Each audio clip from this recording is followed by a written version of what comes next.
도련님 기 살려주겠다고 우리 엄마 목숨줄 같은 돈을 훔쳐? 결혼만 하면 내 돈이 다 너희 김씨 집안 공동재산이 되는 줄 알아?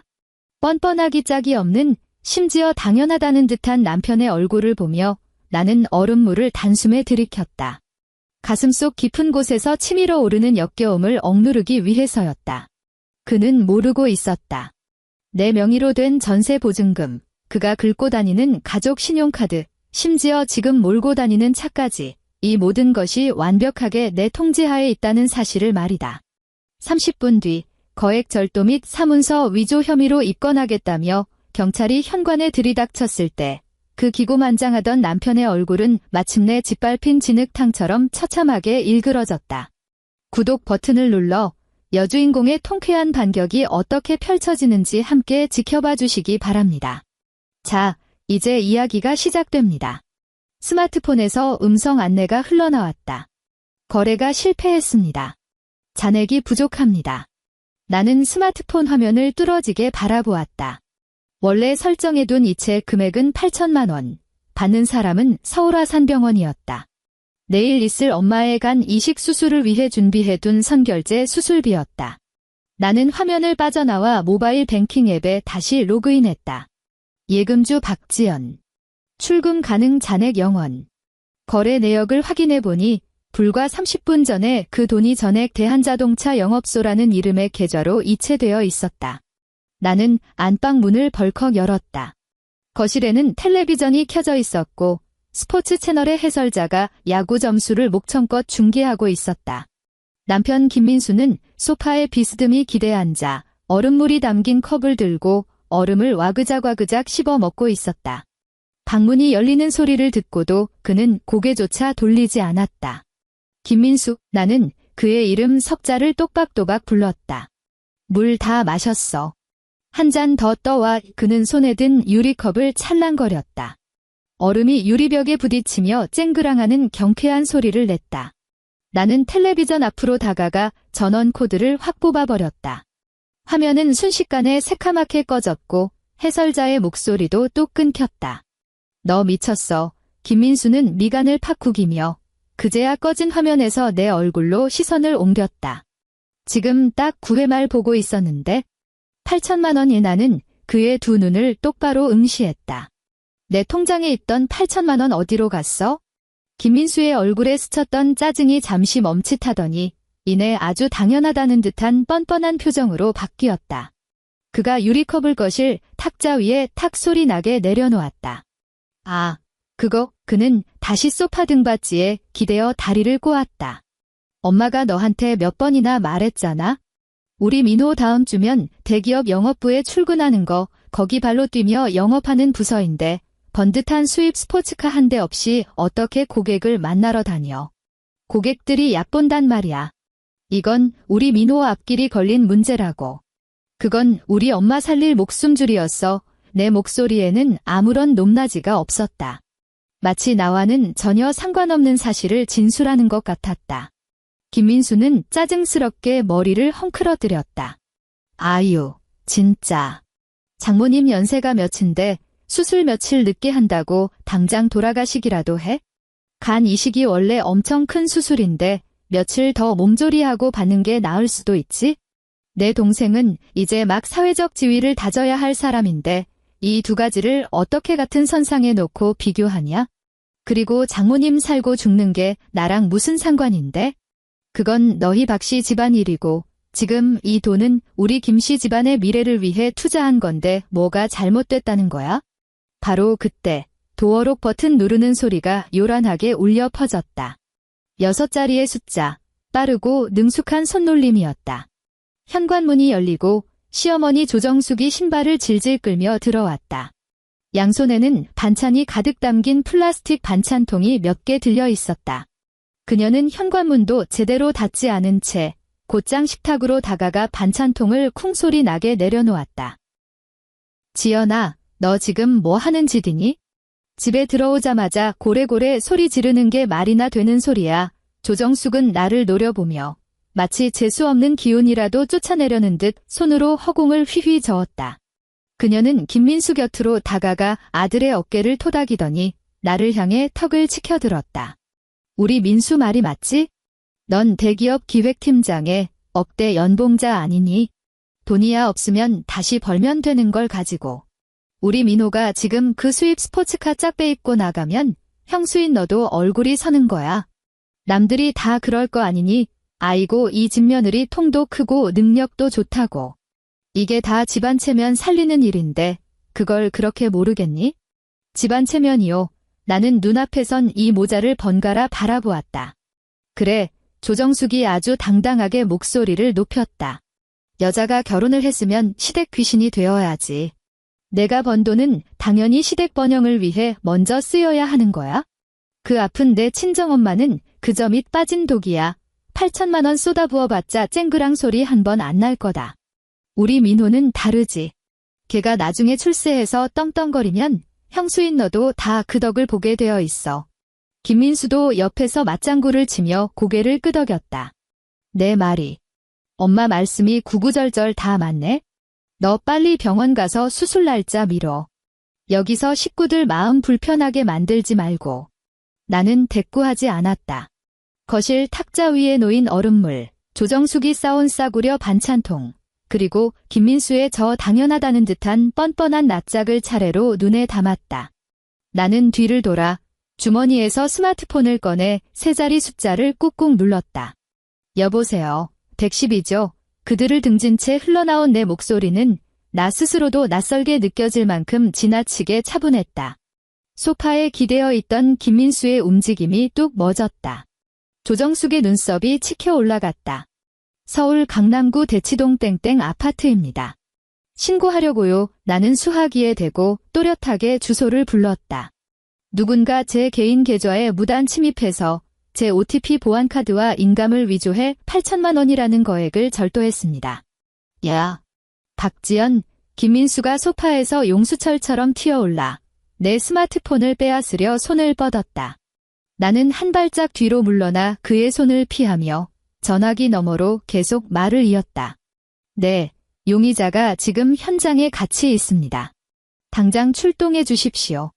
전화를 끊고 나는 스마트폰을 다시 주머니에 찔러 넣었다. 너 진짜 미쳤니? 조정숙이 달려들어 내 코앞까지 삿대질을 해댔다. 무슨 경찰을 불러? 가족끼리 돈 좀 쓴 거 가지고 경찰에 신고를 해? 이 독한 년. 경찰이 30분 뒤에 도착한답니다. 나는 식탁 의자를 빼고 앉아 두 손을 깍지 껴 식탁 위에 올렸다. 당신들 이 30분 동안 경찰한테 뭐라고 변명할지 잘 생각해 두는 게 좋을 거야. 시발 김민수가 거실 탁자를 걷어찼다. 경찰이 이런 일에 끼어들 줄 알아?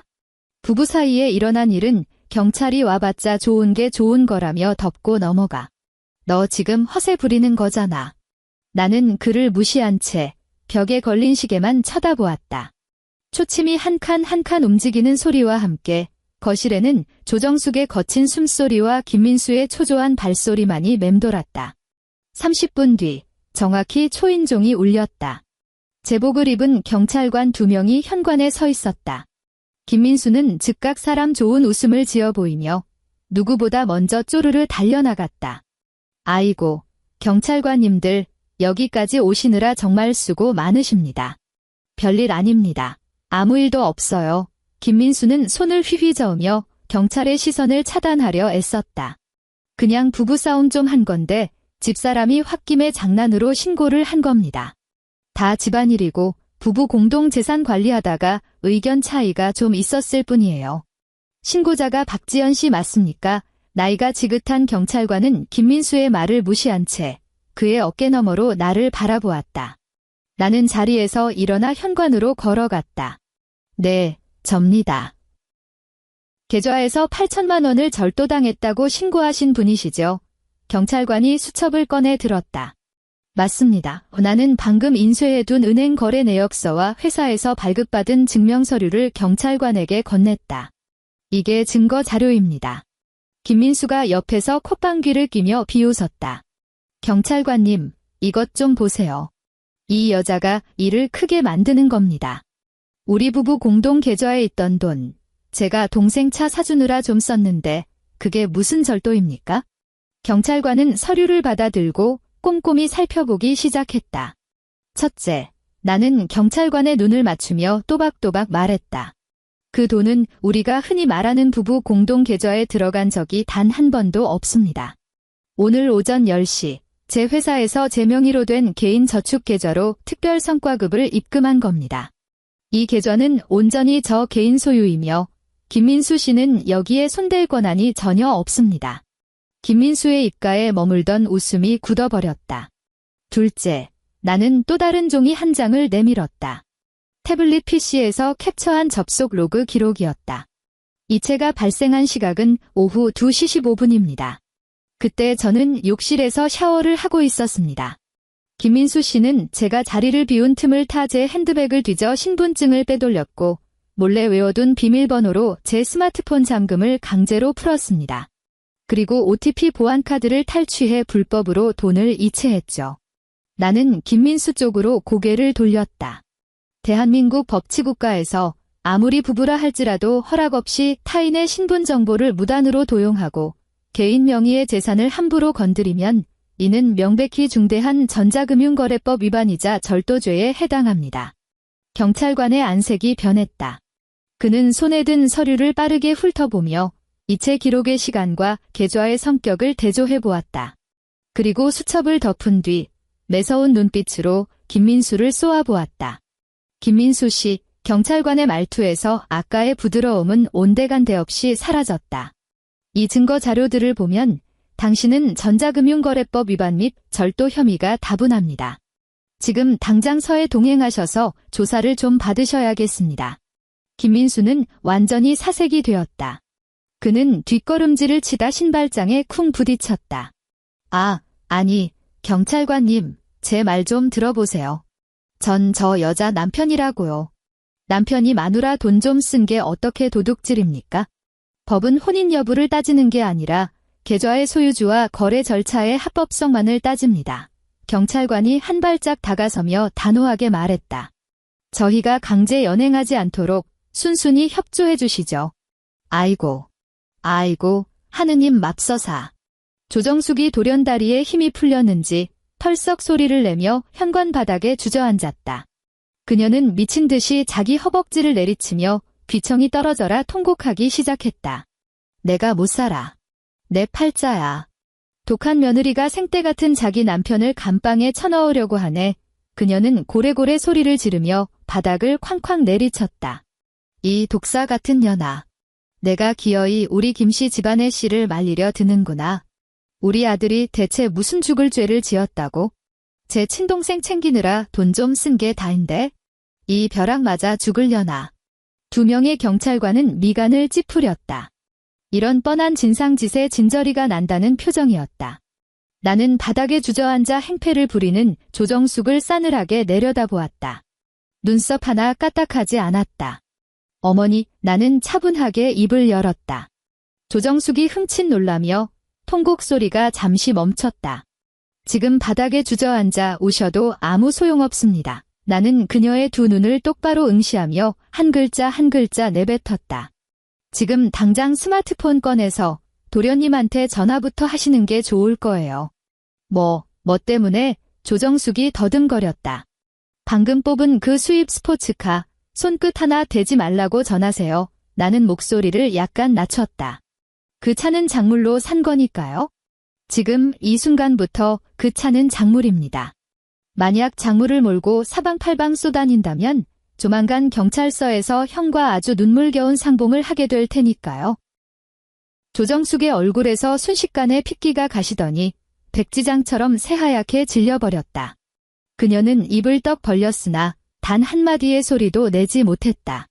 경찰관들은 더 이상 그들의 헛소리를 들어줄 시간이 없다는 듯 양쪽에서 김민수의 팔을 콱 틀어쥐었다.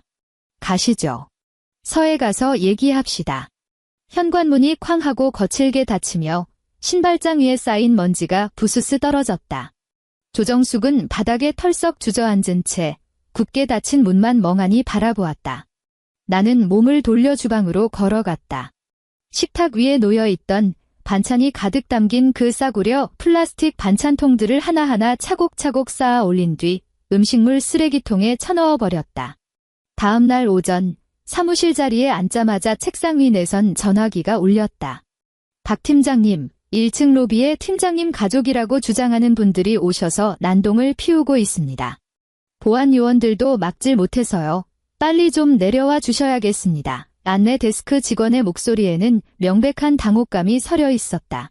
나는 전화를 끊고 책상 위에 놓인 서류철 하나를 집어들었다. 어젯밤 내가 밤을 새워가며 정리해둔 자료였다. 1층 로비로 내려가자 엘리베이터 문이 채 열리기도 전에 조정숙의 앙칼진 비명이 들려왔다. 사람들, 이것 좀 보소. 대기업 팀장이라는 년이 원래 이런 년입니다. 제 남편을 경찰에 신고해서 잡아넣고 우리 식구들 밥줄을 끊어놓으려 한단께요. 천하의 불효막심한 환양년. 하늘이 두렵지도 않은가 봐. 조정숙은 로비의 매끄러운 대리석 바닥에 주저앉아 머리를 산발한 채 악을 쓰고 있었다. 시동생 김민호는 그녀 옆에 서서 두 손을 주머니에 찔러 넣은 채 주변에 몰려든 직원들을 험악한 얼굴로 쏘아보고 있었다. 박지연 당장 튀어나오라고 해 김민호가 안내 데스크를 향해 고함을 쳤다. 돈 몇 푼 주고 있다고 유세 떠는 거야? 감히 우리 형을 건드려? 내가 오늘 그 여자 이 회사에서 얼굴도 못 들고 다니게 만들어버릴 테니까. 로비에는 출근 도장을 찍으려던 직원들이 삼삼오오 모여 수군거리고 있었다. 보안 요원들이 그들을 일으켜 세우려 진땀을 뺐지만 조정숙은 대리석 기둥을 죽어라 부여잡고 버텼다. 내가 엘리베이터에서 걸어 나오자 하이힐 굽이 바닥에 부딪히는 또각또각 소리가 널찍한 로비를 울렸다. 사람들은 홍해가 갈라지듯 내 앞으로 길을 비켜주었다. 이제야 기어 나오시네. 김민호가 내 코앞에 삿대질을 해댔다. 당장 경찰서 가서 신고 취하해. 안 그러면 오늘 온 회사 사람들에게 형수가 얼마나 독사 같은 년인지 다 까발릴 테니까. 나는 그를 쳐다보지도 않은 채 옆에 있던 보안팀장에게 고개를 돌려 말했다. 팀장님, 로비 보안 카메라 녹음 기능 켜주시고 바디캠도 다 켜주세요. 보안팀장은 고개를 끄덕이며 가슴에 달린 바디캠 버튼을 눌렀다. 나는 손에 들고 있던 서류철을 펴서 두툼한 종이 뭉치를 빼내어 쫙 펼쳤다. 그건 어마어마한 길이의 신용카드 청구서 내역이었다. 기왕 사람들에게 알리고 싶다니 다 같이 한번 보시죠. 내 목소리는 크지 않았지만 주변 사람들이 똑똑히 알아듣기에는 충분했다. 결혼 생활 3년. 김민수 씨의 월급 통장은 줄곧 여기 계신 조정숙 씨가 관리했습니다. 그동안 집안의 수도요금, 전기요금, 아파트 관리비는 전부 제가 부담했습니다.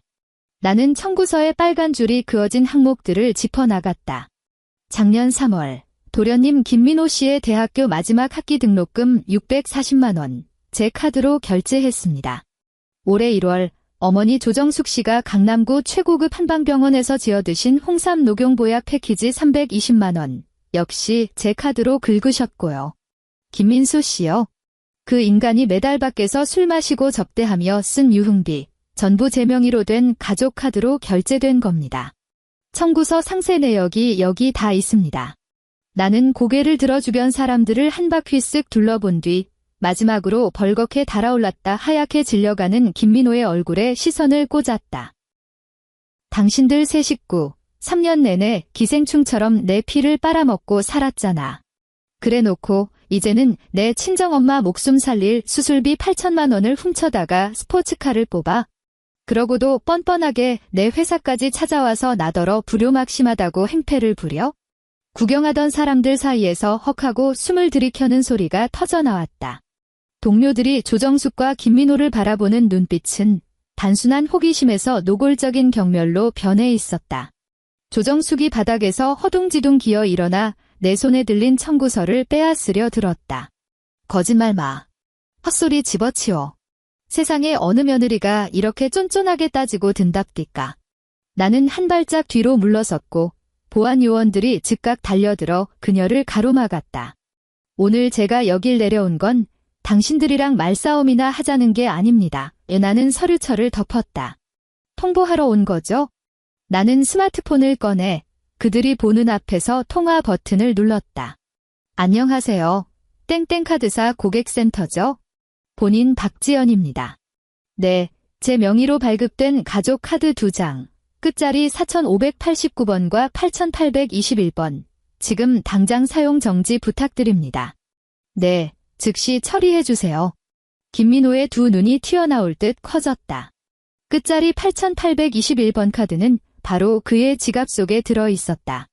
전화를 끊자마자 나는 두 번째 전화를 걸었다.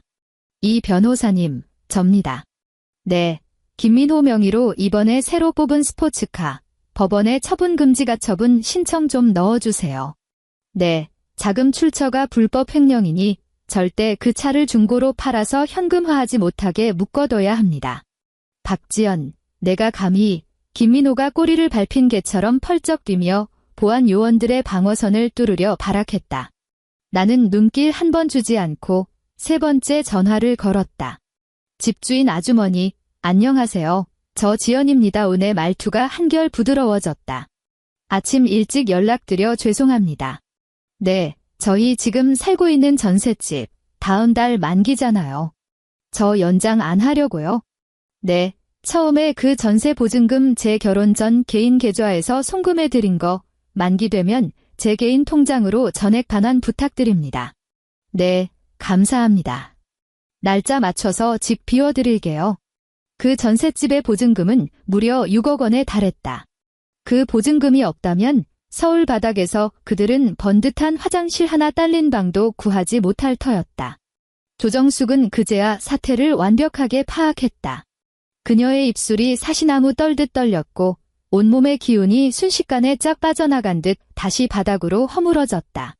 이번에는 악을 쓸 기운조차 없는지 그저 공포에 질린 눈으로 나를 올려다보았다. 마치 난생 처음 보는 괴물이라도 마주한 것처럼. 할 말은 다 끝났습니다. 나는 바닥에 널브러진 모자를 내려다보았다. 이제 꺼지세요. 한 번만 더 내 회사에서 행패 부리면 그땐 영업방해죄로 고소할 테니까. 나는 뒤돌아서서 하이힐 소리를 내며 엘리베이터로 걸어갔다. 등 뒤에서는 보안 요원들이 두 사람을 강제로 끌어내기 시작했다. 남의 돈 펑펑 쓰며 흥청망청하던 기생충들은 하루아침에 숙주가 끊긴 지옥에 결코 적응하지 못할 것이다. 오후 6시. 서울 강남구의 한 대형마트 계산대 앞. 조정숙은 카트를 밀고 서 있었다. 카트 안에는 화려하게 포장된 최고급 한우 두 상자와 비싼 유기농 채소들이 한가득 담겨 있었다. 그녀는 늘 그랬듯 턱을 빳빳하게 치켜들고 끝자리 4589번이 적힌 가족 카드를 캐셔에게 건넸다. 캐셔가 단말기에 카드를 긁었다. 결제 단말기에서 승인 거절이라는 짧은 기계음이 울렸다. 캐셔가 당황하며 카드를 다시 한번 긁었다. 단말기 화면에 메시지가 떴다. 승인 거절, 정지된 카드입니다. 손님, 이 카드 정지되어서 결제가 안 되시네요.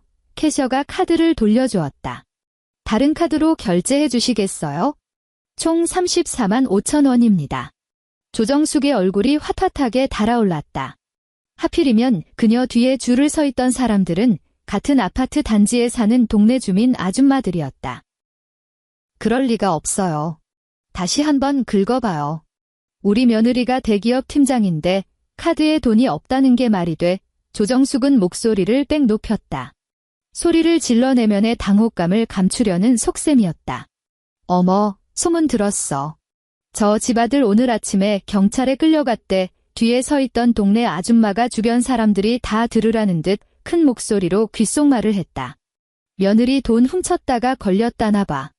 어쩐지, 그러니까 며느리가 카드를 당장 끊어버렸지. 매일 우리 앞에서 한우 먹는다고 그렇게 유세를 떨더니 다 남의 카드 긁고 다니는 거였네. 쯧쯧, 진짜 양심도 없지. 조정숙은 휴지 조각이 된 카드를 꽉 움켜쥐었다. 플라스틱 카드 위에 손톱 자국이 허옇게 남았다. 주변 사람들의 조롱 섞인 눈빛을 받으며 그녀의 얼굴은 불과 1분 만에 수만 가지 색으로 변했다. 결국 그녀는 푹 고개를 숙인 채 카트를 밀쳐두고 사람들의 손가락질을 피해 마트 밖으로 주랭랑을 쳤다. 그 시각, 나는 서울아산병원으로 향하는 택시 뒷좌석에 앉아 있었다. 차창 밖으로 스쳐 지나가는 서울의 야경을 무심하게 바라보며 나는 스마트폰을 꺼내 병원비 결제 내역을 확인했다. 불과 2시간 전 나는 내 명의의 다른 카드로 엄마의 선결제 수술비를 전액 완납한 상태였다. 물은 한 번 끓어오르면 두 번 다시 잔잔했던 수면으로 돌아갈 수 없다. 그들이 먼저 그 길을 선택했다면 나는 그들이 서 있는 다리를 1인치씩 아주 산산조각 내줄 것이다. 3일 뒤 서울 강남경찰서. 복도 공기에는 매캐한 묵은 먼지 냄새와 싸구려 믹스커피 냄새가 뒤섞여 있었다. 나는 비좁은 플라스틱 의자에 앉아 벽에 걸린 시계를 바라보았다. 초침이 반 바퀴쯤 돌았을 때 복도 끝에 육중한 철문이 열렸다. 경찰관 한 명이 누군가를 데리고 나와 내 앞에 놓인 면회 탁자를 가리켰다. 그 남자가 의자를 빼고 앉았다. 며칠을 감지 못한 머리카락은 두피에 떡진 채 딱 달라붙어 있었고 턱에는 푸르스름한 수염 자국이 덥숙하게 돋아 있었다. 구겨질 대로 구겨진 재킷 차림에 기대는 누런 얼룩까지 묻어 있었다. 매일 아침 화장실 거울 앞에서 30분씩 머리에 왁스를 바르고 향수를 뿌려대던 남자는 이제 길거리에서 흔히 뒹구는 노숙자 꼴을 하고 있었다. 김민수가 손을 들어 거칠게 얼굴을 마른 세수하더니 나를 쳐다보았다. 그의 입꼬리가 억지로 비틀려 올라가며 아주 뻣뻣한 웃음을 만들어냈다. 여보, 그의 목소리는 잔뜩 쉬어 있었고 다분히 애교를 떠는 듯한 끈적함이 묻어났다. 당신 올 줄 알았어. 이제 화 다 풀렸지? 여기 유치장 밥은 진짜 사람 먹을 게 못 돼. 잘 때 깔고 잘 매트리스 하나 없다고. 담당 형사한테 처벌불원서 제출했어? 우리 얼른 집에 가자. 나 샤워부터 하고 싶어. 나는 아무 말 없이 그저 그를 응시할 뿐이었다. 나의 침묵 속에서 그의 억지 웃음이 조금씩 바스라져 내렸다. 그는 불안한 듯 몸을 뒤척였고 플라스틱 의자가 바닥에 끌리며 기분 나쁜 소리를 냈다. 얘야, 아직도 화난 거야. 그가 목소리를 한껏 낮추더니 상체를 앞으로 기울여 탁자 위에 놓인 내 펜을 잡으려 들었다. 나 벌써 3일이나 개고생했잖아. 이 정도 벌 줬으면 충분하잖아. 그 8천만 원. 우리 민호 출근해서 돈 벌면 천천히 다 갚을 거야. 우린 가족이잖아. 세상에 어느 마누라가 남편을 이렇게 사지로 몰아넣냐? 너 오늘 신고 취하 안 하면 내 기록에 진짜 빨간 줄 그어진단 말이야. 그럼 회사에 복고해도 바로 잘린다고. 나는 들고 온 서류 가방에서 누런 서류 봉투 하나를 꺼내어 탁자 위에 올려놓았다. 김민수의 눈이 번쩍 띄었다. 그는 안달이 난 듯 손을 뻗어 봉투를 확 낚아채더니 거칠게 입구를 뜯어내고 안에 든 종이 뭉치를 빼냈다. 내가 챙겨올 줄 알았어. 신나서 떠들던 그의 목소리는 종이 맨 꼭대기에 굵은 고딕체로 박힌 글자를 확인한 순간 뚝 끊겨버렸다. 그것은 처벌불원서가 아니었다. 그것은 다름 아닌 이혼 합의서였다. 김민수는 그 글자들을 뚫어지게 쳐다보았다. 너무 놀라 눈알이 튀어나올 지경이었다. 그의 시선이 미친 듯이 아래로 훑어내려갔고 숨소리가 점차 거칠어졌다. 제1조 혼인 기간 중 형성된 공동재산의 분할 비율은 남편 측 0%, 아내 측 100%로 한다에 나는 그의 두 눈을 똑바로 쳐다보며 한치의 흔들림 없이 차분하게 읽어내려갔다. 제2조 남편은 불법으로 횡령한 아내의 개인 재산 8천만 원을 전액 반환한다. 제3조 남편은 아내에게 정신적 피해 보상금으로 위자료 3천만 원을 지급한다. 너 돌았어. 김민수가 쥐고 있던 종이 뭉치를 탁자 위로 패대기 쳤다.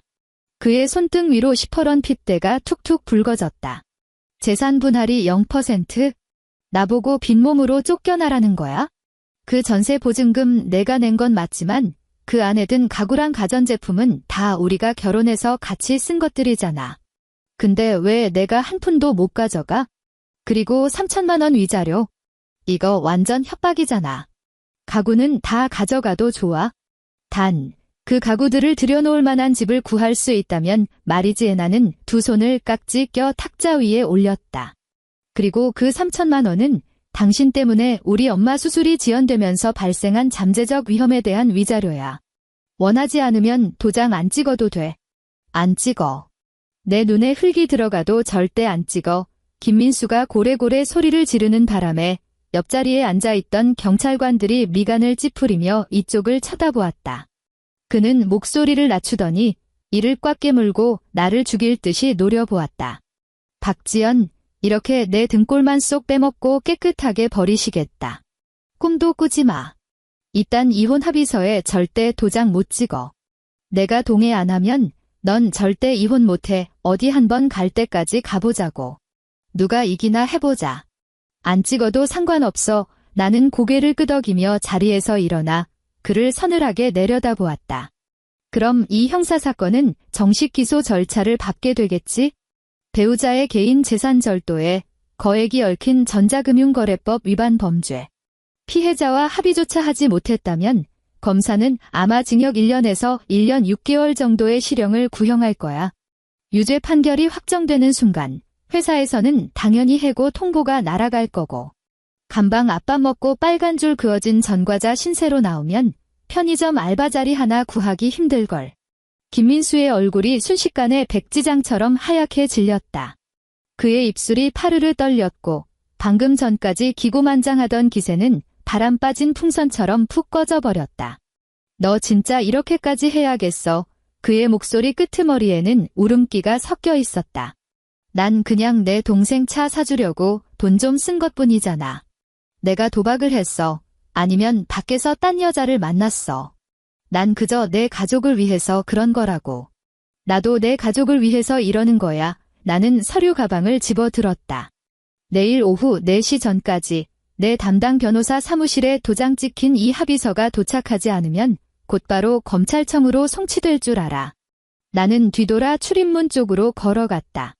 등 뒤에서 의자가 나동그라지는 요란한 소리와 함께 김민수의 절망적인 비명소리, 그리고 그를 제지하는 경찰의 날카로운 고함 소리가 들려왔다. 나는 한 번도 뒤돌아보지 않고 유리문을 밀고 나가 눈부신 햇살 속으로 걸음을 옮겼다. 경찰서 계단을 막 내려섰을 때 옆 하단 뒤에서 갑자기 사람 그림자 하나가 튀어나오더니 내 코트 소매를 확 낚아챘다. 이 벼락 맞아 죽을련. 시어머니 조정숙이었다.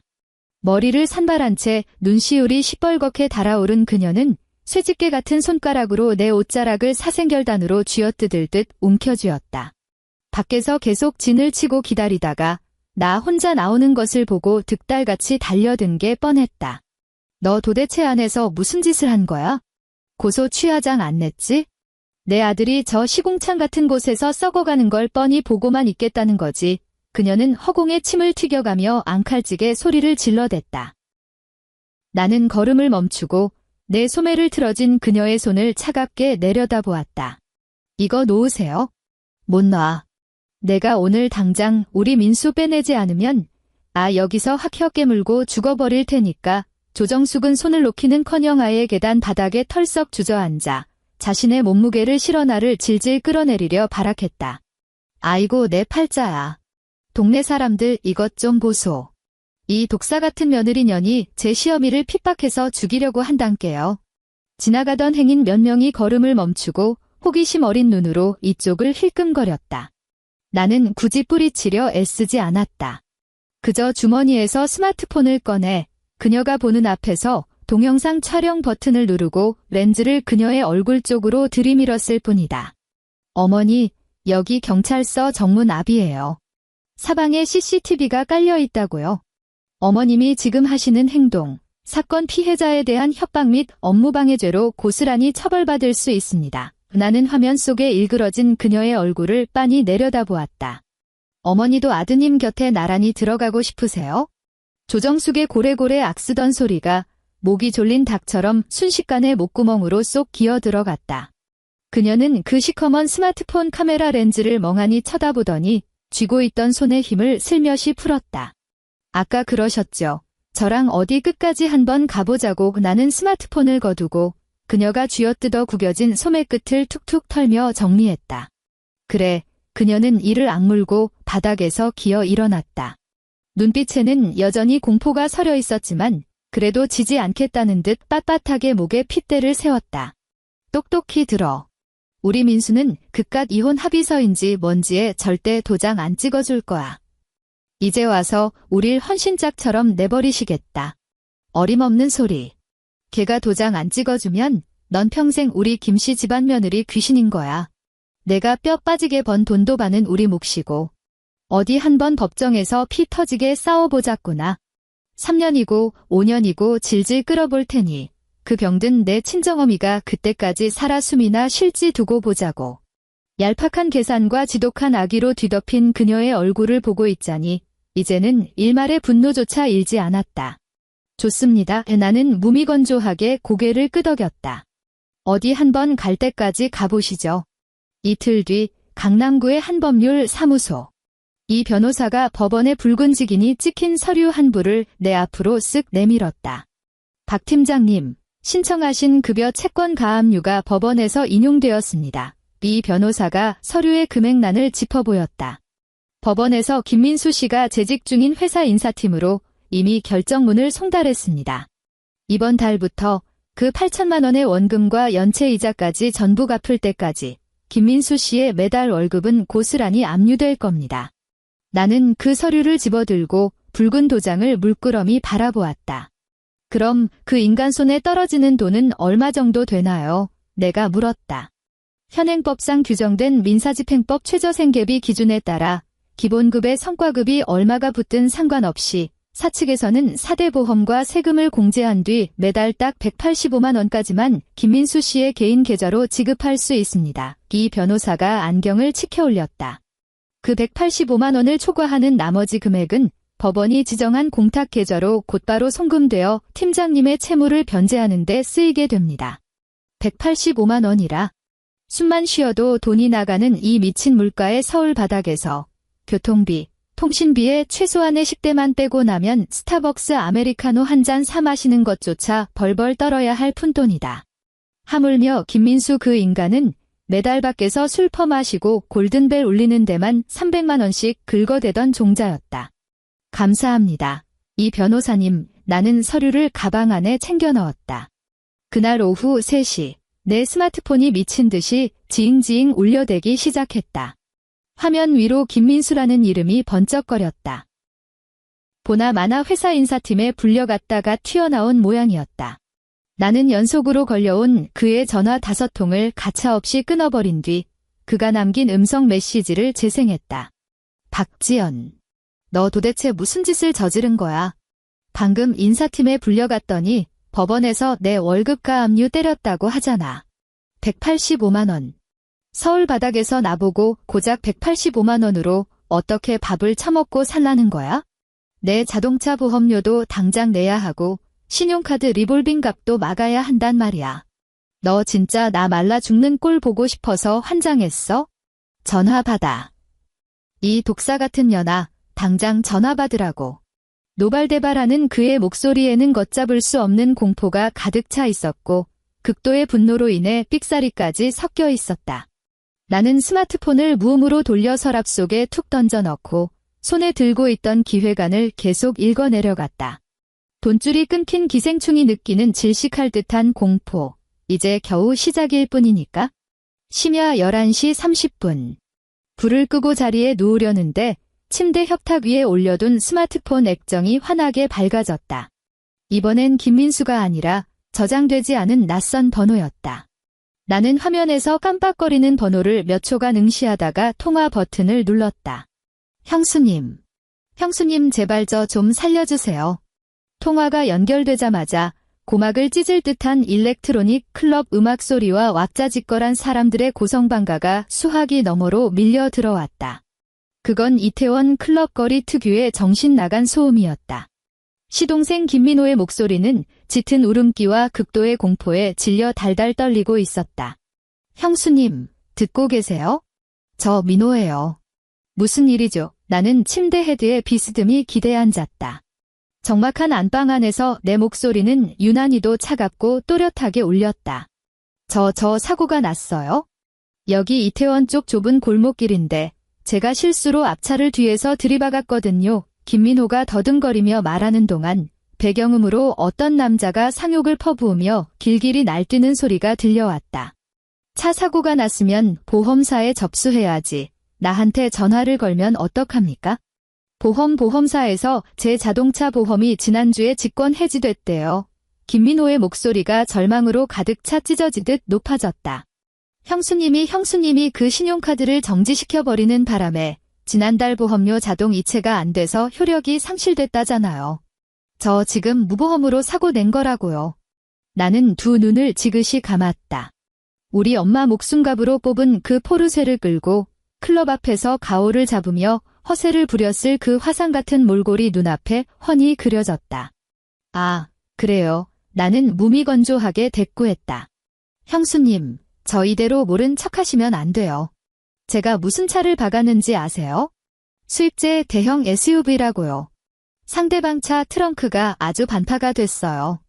근데 저 차주 완전 생양아치 조폭 같아요. 오늘 당장 수리비랑 감가상각비 4천만 원 안 내놓으면 저 여기서 한 발짝도 못 가게 감금하고 제 차도 다 때려 부수겠대요. 형수님, 저한테 딱 4천만 원만 빌려주세요. 아니, 형수님이 저 형님한테 직접 입금 좀 해주세요. 저 대기업 입사하면 물 한 모금 안 마시고 돈 모아서 다 갚을게요. 전화기 너머로 한바탕 옥신각신 몸싸움을 벌이는 소리가 들리더니 곧이어 걸걸하고 난폭한 사내의 목소리가 수화기를 넘겨받았다. 당신이 이 미친놈 보호자요. 그 사내는 다짜고짜 호통을 쳤다. 이 새끼가 수입 스포츠카 끌고 다니면서 대포차 마냥 무보험에 내 차를 아작 내놓고 도망가려다 딱 걸렸어. 똑똑히 들어. 오늘 내 눈앞에 현금 안 떨어지면 이 차는 내가 대포차로 넘겨서 빚잔치 할 거니까. 그리고 이 새끼도 오늘 성한 몸으로 살아서 나갈 생각 접으라고 해. 당장 돈 싸들고 튀어와.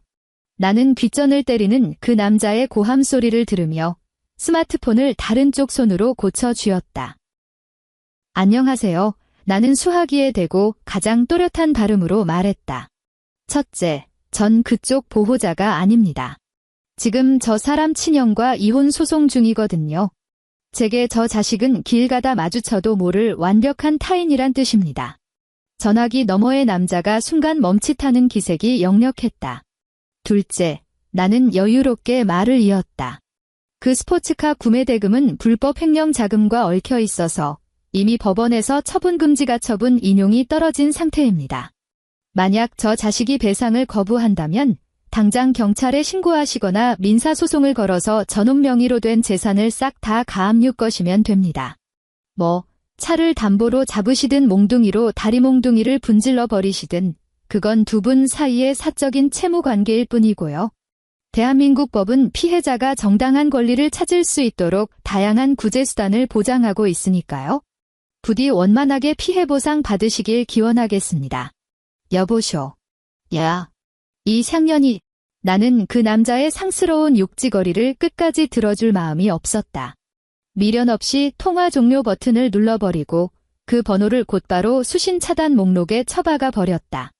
안방에는 다시 무덤 같은 정막이 내려앉았다. 나는 침대 옆 무드등을 끄고 이불을 목 끝까지 끌어당긴 채 아주 평온하게 깊은 잠에 빠져들었다. 그것은 지난 보름 동안 내가 잔 잠 중에서 가장 달콤하고 완벽한 숙면이었다. 일요일 오후. 그 전셋집의 계약 만료가 딱 3일 앞으로 다가왔기에 나는 엄마의 낡은 옛날 앨범 몇 권과 내 계절 지난 코트 몇 벌을 챙기러 그 집으로 가야만 했다. 엘리베이터에서 내려 한때 매일같이 드나들던 그 익숙한 도어록 앞에 섰다. 현관문 너머로는 살림살이를 때려 부수는 요란한 파열음과 짐승처럼 울부짖는 고성방가가 어렴풋이 새어나오고 있었다. 나는 6자리의 비밀번호를 꾹꾹 눌렀다. 띠리릭 하는 경쾌한 전자음과 함께 잠금장치가 풀렸다. 나는 철문을 벌컥 밀고 들어갔다. 문이 열리자마자 훅 끼쳐오는 것은 구역질이 날 정도로 쉰내가 진동하는 시궁창 냄새였다. 현관에는 버리지 않고 방치된 온갖 배달 음식 쓰레기 봉투들이 산더미처럼 쌓여 있었고 똥파리 몇 마리가 그 위를 윙윙거리며 맴돌고 있었다. 거실 꼬라지는 그야말로 초강력 태풍이 휩쓸고 지나간 폐허 그 자체였다. 소파 쿠션은 바닥에 나뒹굴고 거실 탁자 유리는 산산조각 나 사방에 흩어져 있었으며 벽걸이 텔레비전 액정에는 무언가 단단한 둔기로 얻어맞은 듯 거대한 구멍이 뻥 뚫려 있었다. 난장판이 된 거실 한가운데 바닥에서는 김민수와 김민호 두 형제가 서로의 멱살을 잡고 개처럼 뒹굴며 난투극을 벌이고 있었다. 이게 다 너 같은 버러지 새끼 때문이야. 김민수가 김민호의 몸 위에 올라타 동생의 낯짝에 미친 듯이 주먹을 꽂아 넣고 있었다. 내 새끼가 그놈의 수입차 사달라고 징징대지만 않았어도 내가 그 여자 돈에 손을 댔겠냐? 나 지금 매달 185만 원 받으면서 거지같이 산다고. 소주 한 병 사 마실 돈도 없다고. 이 거머리 같은 새끼야. 이제 와서 내 탓을 해. 김민호가 사생결단으로 발버둥 치더니 무릎으로 김민수의 명치를 콱 올려차서 그를 바닥에 내동댕이 쳤다. 내가 훔쳐오라고 등 떠밀었어? 지가 내 앞에서 잘나가는 큰형 행세하고 싶어서 그 지랄 떤 거잖아. 이제 어쩔 건데 내 차는 그 양아치 조폭한테 뺏기고 나 혼자 4천만 원 독박 쓰게 생겼어. 돈 내놔. 형이 내 형이라며. 형이 내 빚 갚아내라고. 두 인간은 완전히 미쳐버린 들개 두 마리처럼 깨진 유리 파편과 쓰레기 더미 위를 뒹굴며 서로를 물어뜯었다. 김민수의 입꼬리에서는 시뻘건 피가 뚝뚝 떨어지고 있었고 김민호의 눈탱이는 시퍼렇게 멍들어 만두짝처럼 퉁퉁 부어올랐다. 시어머니 조정숙은 난장판이 된 소파 옆바닥에 주저앉아 두 손으로 자신의 머리털을 북북 쥐어뜯고 있었다. 그만들 해. 너희들 어미 속이 새카맣게 타들어가는 꼴 봐야 직성이 풀리겠어. 그만하라고. 그녀는 목이 쉬어라 통곡하며 두 아들을 떼어놓으려 옷자락을 붙잡았다. 하지만 눈이 뒤집힌 김민호가 발길질을 하는 바람에 뻥 걷어차여 시뻘건 고추기름이 묻은 배달 용기 위로 낮아빠지고 말았다. 현관에 서 있는 내 존재를 눈치챈 인간은 아무도 없었다. 그들은 오직 서로를 헐뜯고 책임을 떠넘기는 시궁창 싸움에 완벽하게 매몰되어 있었다. 내 지갑에서 나오는 돈줄이 끊어지자 그토록 부르짖던 집안 체면을 위해 똘똘 뭉쳤다던 이 잘난 가족은 고작 한 달도 채 되지 않아 철천지원수보다 못한 사이로 산산조각이 나버린 것이다. 나는 바닥에 굴러다니는 쓰레기 봉투들을 피해 안방으로 곧장 걸어 들어갔다. 옷장 문을 열어 내 몫의 코트 몇 벌을 꺼내어 반듯하게 갠 뒤 챙겨온 종이상자 안에 차곡차곡 담았다. 그러고는 침대 협탁맨 아래 서랍을 열어 낡은 옛날 앨범 몇 권을 꺼냈다. 이 모든 일을 마치는데 걸린 시간은 고작 10분이 채 되지 않았다. 밖에서는 여전히 서로를 잡아먹을 듯한 쌍욕과 타격음이 쉴 새 없이 들려오고 있었다. 나는 종이상자를 품에 안고 현관문으로 향했다.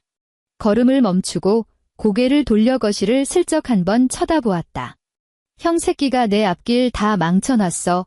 김민호가 바닥에 나뒹굴던 플라스틱 물통을 집어들어 김민수의 대가리를 향해 풀스윙으로 내리찍고 있었다. 나는 손에 쥐고 있던 아파트 공동현관 출입카드를 신발장 위에 툭 올려놓고 문을 밀고 밖으로 나섰다.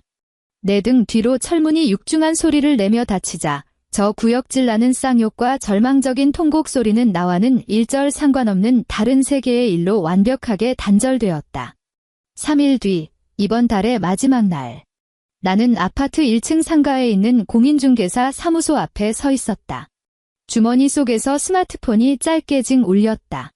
꺼내어 화면을 보니 국민은행 앱에서 온 입금 알림이었다. 입금 금액 6억 원 의송금이는 집주인 이모 씨. 적요란에는 전세 보증금 반환이라고 적혀 있었다. 부동산 중개소 사장님이 방금 새로 맞춘 열쇠 꾸러미를 들고 나오며 나를 향해 사람 좋은 미소를 지었다. 박지연 씨, 방금 올라가서 도어록 비밀번호 싹 다 초기화하고 왔어요. 현관 보조키도 새 걸로 싹 바꿨고요. 새로 계약한 세입자분이 내일 오전에 이사 들어오실 겁니다. 신경 써주셔서 감사합니다. 나는 스마트폰을 주머니에 찔러 넣었다. 바로 그때 상가 쪽 엘리베이터 문이 열렸다. 김민수, 김민호, 그리고 조정숙 세 사람이 엘리베이터 안에서 비틀거리며 걸어 나왔다. 그들의 양손에는 거대한 검은색 대형 쓰레기 봉투가 몇 개씩 들려 있었다. 대충 꽉 묶어놓은 봉투 입구 사이로 입다 만 옷가지들과 자질구레한 생활용품들이 터질 듯이 삐져나와 있었다. 그 쓰레기 봉투 몇 개를 제외하면 챙겨 들고 나온 살림살이는 아무것도 없었다. 당연한 일이다. 내 돈으로 처발라 산 그 최고급 가구와 가전제품들을 포장이사 불러서 실어나를 돈조차 없었을 테니까. 아니, 애초에 그 짐짝들을 쑤셔 박아둘 만한 창고형 컨테이너 하나 빌릴 돈도 없었을 것이다. 상가 회전문 밖으로 걸어 나온 그들은 찰나의 순간 계단 위에 서 있는 나와 정면으로 마주쳤다. 세 사람의 발걸음이 돌부리에라도 걸린 듯 동시에 멈칫했다. 김민수의 뺨에는 하얀 거즈가 덕지덕지 붙어 있었고 걷는 폼도 한쪽 다리를 살짝 절뚝거렸다. 나를 바라보는 그의 두 눈동자에는 밑바닥까지 철저하게 짓밟혀버린 자의 잿빛 체념만이 맴돌고 있었다. 김민호는 푹 숙인 고개를 들지 못하고 바닥에 보도블록만 뚫어져라 노려보았다. 마치 한때 수입 스포츠카를 몰며 클럽 거리를 활보하던 재벌잇의 코스프레남이 바로 자신이라는 걸 남들이 알아볼까 봐 사시나무 떨듯 겁에 질린 꼴이었다. 셋 중에서도 조정숙의 꼬락서니가 가장 처참했다.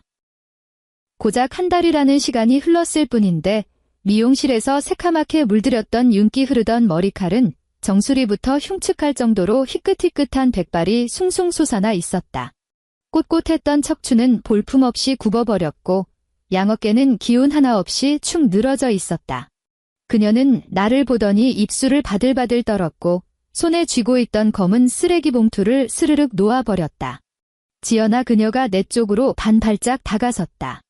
탁하게 흐려진 두 눈에는 비참한 애원이 가득했고 그 목소리는 바람만 불어도 흩어질 듯 미약하게 떨렸다. 내가 애미가 다 잘못했다.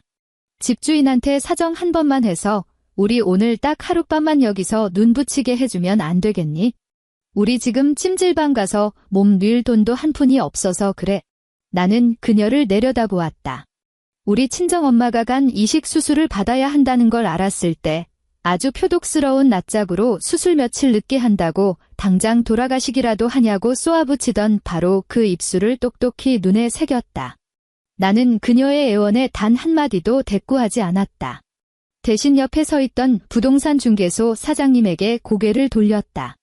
볼일 다 끝났으니 저 먼저 가보겠습니다. 다음 달쯤에 도심 쪽에 깔끔한 소형 아파트 전세 나오면 하나 좀 알아봐 주세요. 아이고, 그럼요. 제 목까지 뷰 제일 좋은 놈으로 싹 다 빼놓겠습니다. 사장님이 아주 싹싹하게 맞장구를 쳤다. 나는 가볍게 고개를 끄덕이고 코트깃을 꼿꼿하게 세웠다. 또각또각 하이힐 소리를 내며 그 세 사람의 어깨를 스치듯 무심히 지나쳐갔다.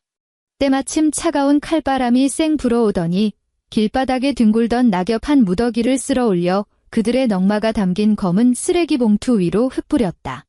나는 길가로 걸어가 미리 코를 불러 대기시켜 놓은 택시 뒷좌석에 우아하게 몸을 실었다. 택시가 스르륵 출발하는 그 순간 나는 룸미러를 통해 뒤를 돌아보았다. 기어이 버티지 못한 조정숙이 두 다리에 힘이 풀려 보도블록 위에 털썩 무릎을 꿇고 주저앉아 두 손으로 얼굴을 감싼 채 절망적인 짐승의 곡소리를 토해내고 있었다. 그리고 그녀의 두 아들놈들은 그저 넋이 나간 시체처럼 우두커니 서 있을 뿐 바닥에 엎어진 어미를 끌어올려줄 일말의 기력조차 잃어버린 상태였다. 한 달 뒤 서울 아산병원 VIP 특실 병동. 나는 환자 침대 옆 보호자용 소파에 앉아 과도로 사과를 깎고 있었다. 서늘한 칼날이 새빨간 껍질을 따라 부드럽게 미끄러지며 사각사각하는 기분 좋은 소리를 냈다. 엄마는 두 눈을 감은 채 아주 규칙적이고 편안한 숨소리를 내며 잠들어 있었다. 보름 전 진행된 간 이식 수술은 흠잡을 데 없이 완벽하게 성공했다. 최고급 특실안은 최신식 의료기기에서 간헐적으로 흘러나오는 부드러운 알림음만이 맴돌 뿐 아주 고요하고 평화로웠다. 바로 어제 이 변호사에게서 전화가 왔었다. 무려 2달에 걸친 피 말리는 통장 가압류와 강제 집행 끝에 김인수는 끝끝내 빛 한 줄기 없는 그 지옥 같은 고문을 견디지 못하고 이혼 합의서에 도장을 찍었다고 했다. 그는 사채 시장을 돌아다니며 불법 일수까지 끌어다 쓴 끝에 횡령 원금 8천만 원과 정신적 피해 보상금 3천만 원을 내 계좌로 토해냈다. 그 대가로 감방에 들어가 실형을 살 위기에서만은 가까스로 벗어났지만 남은 그의 인생은 글자 그대로 돌이킬 수 없는 구제불능의 시궁창에 처박히고 말았다. 협탁 위에 올려둔 스마트폰 액정이 환하게 밝아졌다. 회사 인사팀 명의로 수신된 산에 매일 알림이었다. 박지연 팀장님, 이사회 결의에 따른 기획본부 상무이사 승진을 진심으로 축하드립니다. 나는 껍질을 다 벗긴 사과를 한 입 크기로 조각 내어 유리 접시에 예쁘게 담았다. 병실 창밖으로는 장장 보름 넘게 쏟아지던 꿉꿉한 장맛비가 마침내 그쳐 있었다. 두껍게 끼어있던 먹구름 사이로 틈새가 벌어지며 빗물에 씻긴 깨끗한 유리창 위로 따스한 햇살이 반짝반짝 쏟아져 내렸다. 그로부터 반년 뒤. 서울은 초여름이 시작되자마자 끔찍한 물폭탄 같은 집중 호우를 맞이했다. 하늘이 뚫린 듯 쏟아지는 장대비가 폭포수처럼 아스팔트를 때려댔고 가파른 언덕길을 따라 흙탕물이 거세게 소용돌이치며 쓸려 내려갔다. 나는 회사 1층의 널찍하고 눈부시게 밝은 대리석 로비에 서서 방금 사온 따뜻한 아메리카노 한 잔을 손에 든 채 수행기사가 법인 차량을 로비 정문 앞으로 대기시켜 주기를 기다리고 있었다. 로비 벽면 전체를 덮고 있는 초대형 LED 전광판에서는 유명 경제 채널의 단독 인터뷰 영상이 쉼없이 흘러나오고 있었다. 아나운서의 목소리가 로비에 울려 퍼졌다. 업계 최연소 여성 상무이사로 발탁된 박지연 상무는 기업 리스크 분산 및 부실 자산 청산 분야에서 그 누구보다 냉철하고 과단성 있는 결단력을 보여주며 전광판 속에 나는 최고급 소재로 맞춤 재단된 정장을 빈틈없이 차려입은 채 카메라 렌즈를 향해 한치의 흔들림 없이 우아하고 당당한 미소를 지어 보이고 있었다. 순간 로비 측면의 직원 전용 회전문이 쾅 하고 거칠게 열렸다. 비바람이 몰고 온 후덥지근하고 끈적한 물비린내가 로비 안으로 확 밀려 들어왔다. 노란색 우비를 뒤집어 쓴 배달 기사 한 명이 허겁지겁 안으로 뛰어들어왔다. 오토바이 헬멧의 투명 바람막이에는 빗방울이 덕지덕지 맺혀 있었고 양손에는 거대한 배달 보온통 2개가 들려 있었다. 그가 발걸음을 옮길 때마다 푹 젖은 장화가 대리석 바닥에 부딪히며 찌걱찌걱하는 흉한 소리를 냈다. 이보세요. 배달 오토바이는 화물 엘리베이터 쪽 후문 쓰셔야지. 여긴 본사 정문 로비입니다. 당장 나가요. 보안 요원 한 명이 즉각 달려나가 험악한 얼굴로 호통을 쳤다. 아이고, 죄송합니다.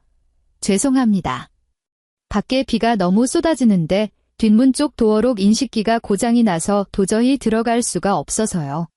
안내 데스크에만 짐 올려놓고 1분 만에 싹 빠지겠습니다. 배달기사는 허리를 폴더처럼 접으며 연신 굽신거렸다. 비에 젖은 마스크 너머로 웅얼거리는 목소리가 어딘가 꽉 막힌 듯 먹먹하게 들렸다.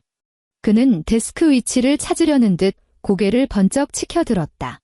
그리고 바로 그 찰나의 순간 그의 모든 움직임이 돌부처처럼 우뚝 멈춰섰다. 보안 요원의 어깨 너머로 쭉 뻗어나간 그의 두 동공이 로비 벽면에서 화려하게 빛나며 내 인터뷰 영상을 송출하고 있는 그 초대형 전광판의 정통으로 꽂혀버린 것이다. 그는 다름 아닌 김민수였다.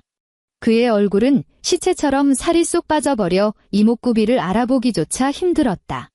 눈두덩이는 푹 패어 들어갔고 광대뼈는 앙상하게 툭 붉어져 나와 있었다. 사시사철 찬바람을 맞으며 길바닥을 나뒹군 탓에 피부는 거칠고 새카맣게 말라 비틀어져 있었다. 방금 전까지도 그는 곰팡이 냄새가 진동하는 그 끔찍한 반지하 새방 구석에서 기어 나왔을 것이다.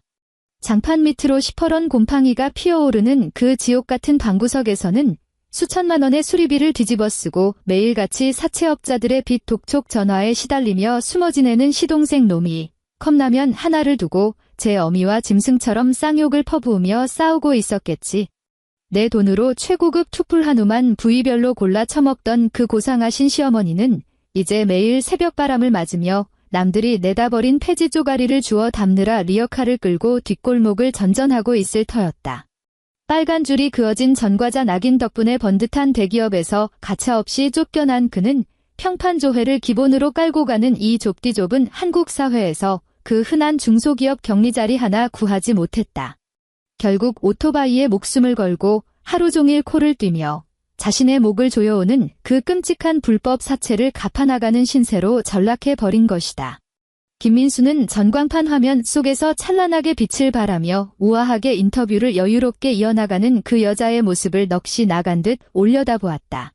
덜덜 떨리던 그의 손에서 배달 보온통이 스르륵 미끄러져 내렸다. 철퍼덕 하는 불쾌한 파열음과 함께 대리석 바닥에 처박힌 보온통 틈새로 벌건 국물인지 뭔지가 질펀하게 흘러나왔다. 그러다 기계처럼 뻣뻣하게 고개를 돌린 그의 시선 끝에 불과 10발자국도 채 떨어지지 않은 곳에서 커피를 든 채 자신을 무표정하게 응시하고 있는 내가 걸려들었다. 에어컨의 냉기가 서늘하게 감도는 거대한 로비 한가운데서 우리의 시선이 정면으로 얽혔다. 나는 시선을 피하지도 그렇다고 조롱 섞인 비웃음을 흘리지도 않았다. 그저 완벽하게 낯선 행인을 지나치듯 건조하고 싸늘한 눈빛으로 그를 응시할 뿐이었다.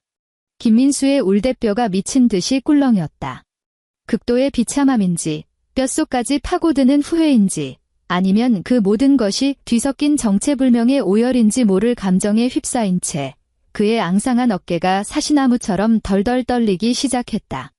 그는 느릿느릿 자신의 오른손을 허공으로 치켜들었다. 그 손, 한때 우리 집 거실 소파에 거드름을 피우고 앉아 얼음물이 담긴 유리컵을 찰랑거리며 내게 물이나 더 떠오라며 턱짓을 해대던 바로 그 손이었다. 내가 씻으러 들어간 틈을 타 몰래 내 핸드백을 뒤집어 까고 우리 엄마의 목숨줄을 훔쳐냈던 바로 그 더러운 손이었다. 지금 그 잘난 소나귀에는 시궁창 같은 빗물과 싸구려 오토바이 기름때만이 시꺼멓게 찌들어 있었다. 그는 그 흉측한 손을 번쩍 치켜들더니 자신의 뺨을 향해 짝 하고 미친 듯이 후려갈겼다. 소름이 끼칠 만큼 날카로운 마찰음이 로비 밖의 거센 빗소리마저 뚫고 울려 퍼졌다. 곧이어 두 번째, 그리고 세 번째. 그는 핏발선 두 눈에서 눈물을 뚝뚝 흘리며 스스로 제 뺨을 미친 광인처럼 쥐어뜯듯 후려갈기기 시작했다. 결국 옆에 있던 보안 요원들이 기겁을 하며 달려들어 그를 바닥에 짓누르고 강제로 밖으로 끌어낼 때까지 그 자해는 멈추지 않았다. 나는 느릿하게 시선을 거두었다. 고개를 숙여 손에 든 따뜻한 아메리카노를 한 모금 머금었다. 온도는 딱 알맞았다. 한때 나는 결혼 생활이란 비록 금이 가고 삐걱대더라도 서로가 노력해서 수리하면 어떻게든 굴러가는 기계 장치 같은 것이라 여겼다. 하지만 그건 지독한 착각이었다. 애초에 절대 넘어선 안 될 선이 존재하고 그 선을 짓밟고 넘어간 사람들은 내 삶이라는 세계에 티끌만한 흔적조차 남길 자격이 없는 존재에 불과했다. 나는 미련 없이 몸을 돌려 텅 빈 종이컵을 옆에 놓인 쓰레기통에 가볍게 던져 넣었다. 그리고 유리문 밖에서 묵묵히 나를 기다리고 있는 최고급 세단을 향해 또각또각 걸음을 옮겼다.